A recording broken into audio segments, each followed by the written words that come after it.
Well, now let's talk about the AFC Patriots. And why do I say that?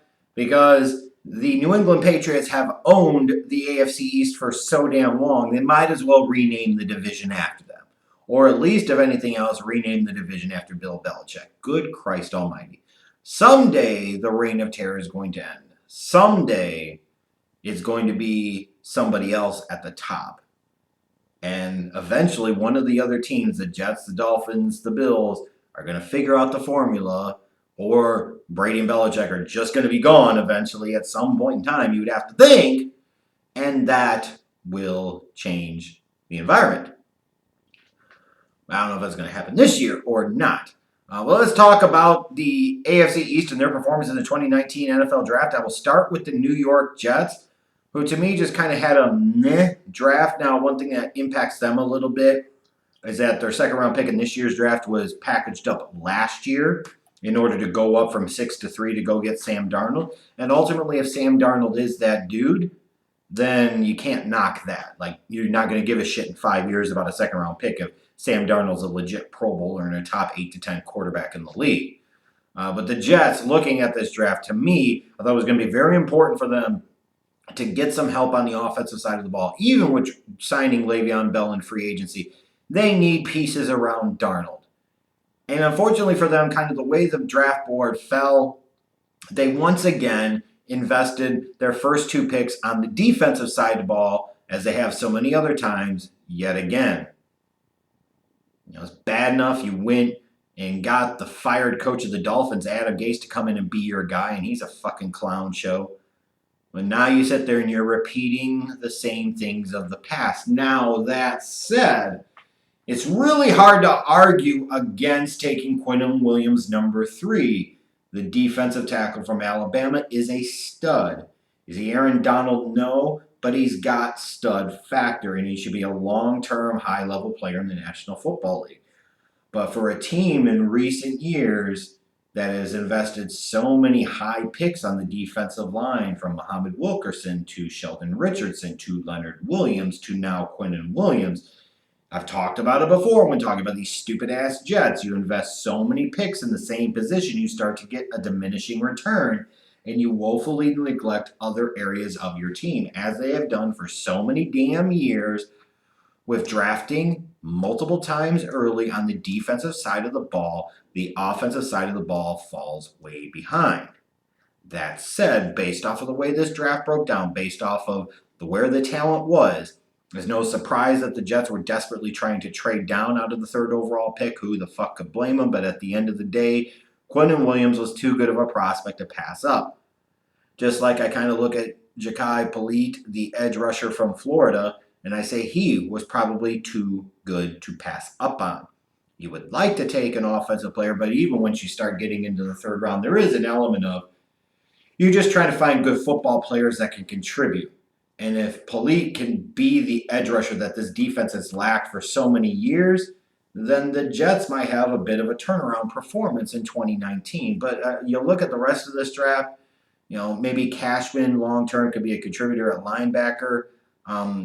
Wesco feels more like a role player than he does a big-time weapon on the offense at the tight end position. Just not enough help on the offensive side of the ball, and mirroring a strategy of so many years gone past, spending multiple high picks on the defensive side of the ball. I did not like this draft for the Jets. I did like the draft of the Miami Dolphins.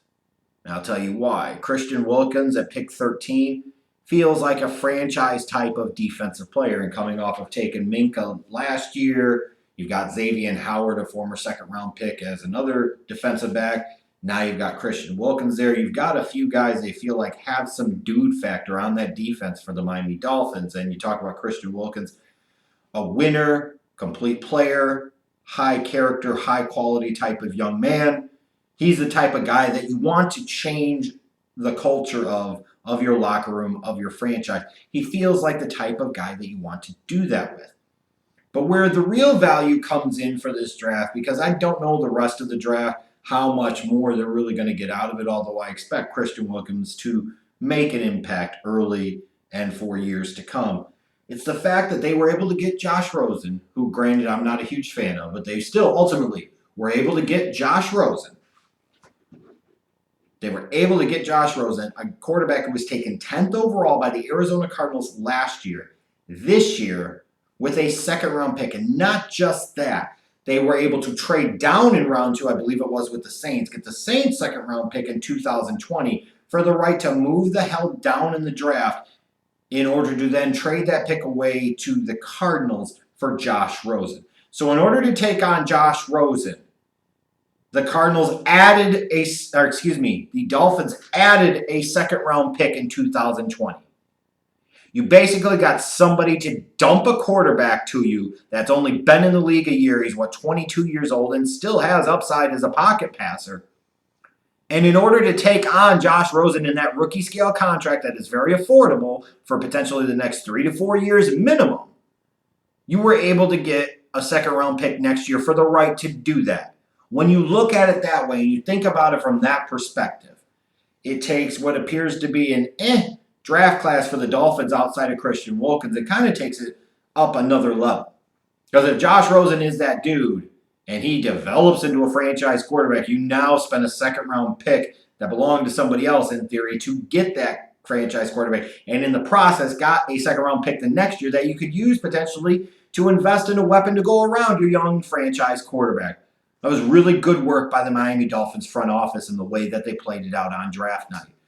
You look at the New England Patriots, this feels very much like a New England Patriots draft outside of the first round. Like, I was a little surprised that N'Keal Harry, the wide receiver from Arizona State, was taken in round number 1. I was really surprised because I didn't know, like, did he see a better version of Brandon LaFell? What made Belichick really like what Harry brings to the table? There are things to like about him, there's no question. I was surprised that they invested in a wide receiver at the tail end of round 1 and maybe not a tight end. And in fact, it really surprised me with the retirement of Gronkowski and how important Gronkowski had been to that offense for so many years that the Patriots did not invest a single pick at the tight end position. That was a bit surprising. Doesn't automatically mean it was bad. I mean, if the board didn't align and the fit and the pick and the player weren't right, then you shouldn't take them just to fill a need. I was surprised, though. But when you look at some of the other picks, like Joanne Williams, the corner from Vanderbilt, feels like a Belichick player. Winovich, the edge rusher from Michigan, most certainly feels like another Belichick type of defensive lineman that we'll be talking about in a few years, being Pro Bowl level and getting a big contract. Damian Harris, the running back from Alabama, he's protection for Sony Michel, another guy that has some skill that can do a bunch of different things, doesn't have a ton of mileage on his body. And when the next inevitable Sony Michel injury happens, then you've got Damian Harris can come in and he doesn't really lose much of a beat. And then you look at drafting Cajuste and Froholtz, and if one of those two pans out as a future starter, then this draft looks really good. And then you look at Jarrett Stidham, the quarterback from Auburn. Is he going to be a long-term starter in the league? I don't know about all that. But it's worth gambling on some of the physical upside because you have to look at what the situation he was in at Auburn and say that that offensive coaching staff didn't know how the hell to utilize him. There was zero growth and development in him between 2017 and 2018. Now you bring him in, no pressure to play right away. He can learn under the greatest head coach of all time and the greatest quarterback of all time. It's not a bad situation. I thought overall it was a really solid draft for the Patriots. Not because of maneuvering, not because of accumulating additional picks. They've done that enough in the past and frankly had some mixed results to where they don't always deserve praise for doing that. It's easy to always praise them to say, oh, they traded back and they got all these additional picks. If you don't do shit with them and you don't get players with those picks that matter, then at some point in time, who gives a crap? It's like the Sam Hinkie thing with the 76ers, all these other idiots talking about trust the process, trust the process. 6, 7 damn years into trust the process. I know he's been gone a couple of years, but there is that element of just because you're acquiring a bunch of picks, if you don't know what the hell you're doing with them and you take the wrong guys, then it doesn't matter. Capital doesn't matter if you don't use it right. It's just like cash money. You could give two different people, $1,000. One person could go fuck it off in 30 minutes online or at a store. The other person could take that $1,000 and say, hey, you know what I'm going to do? I'm going to pay this credit card balance down, or I'm going to do this, or I'm going to put this money here, I'm going to do this, I'm going to put this money there. They're going to do something smart and something wise with it. So 2 different examples of using capital in two entirely different ways. One produces a good result and the other one is not. That's kind of the way I look at it with the Patriots and some of their recent history of always maneuvering and trading and so on and so forth. At some point in time, you got to get more dudes. And because of the greatness of Bill Belichick's ability to coach and get the absolute most out of the people that he has, it lets him kind of skate a little bit on his so-so shoddy history as a draft head over the past few years. Because when you look at it, it hasn't been all that great. I'm just saying. But I thought, to me, the winners in the division were the Buffalo Bills. I loved Ed Oliver for them at pick number 9. You gamble on it upside. You replace your longtime solid interior force in Kyle Williams with a guy with even more athletic upside and overall upside in Ed Oliver. An example maybe of best player available at 9, even though you took Josh Allen last year, you want to surround him with some help on the offensive side of the ball. Again, Ed Oliver, really hard to pass up on. But when I look at the next few picks, they did focus on the offensive side of the ball and try to get Josh Allen more help. Cody Ford Jr., they're going to try at tackle, and I think he can stick at tackle and be a long-term starter out there. You want to keep your quarterback upright. You want to keep him healthy. You want to give him time. Cody Ford can help in that process.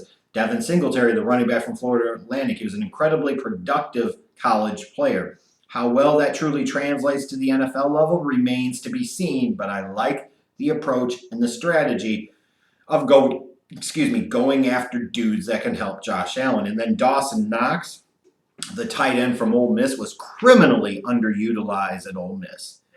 His numbers should have been much bigger. He should have had much more production, and if he did, he'd probably be talked about as a first-round pick because his athletic upside was about as good as anybody in this draft at the tight end position. You look at the way that it translated on the field. So I look at 3 guys on the offensive side of the ball that can contribute early and contribute for a long time, along with a top 10 pick that has Pro Bowl athletic potential in Ed Oliver. This was a really good draft class for the Bills, and even somebody like a Vosan Joseph in round 5 is the type of guy, athletic guy, kind of hard hitter.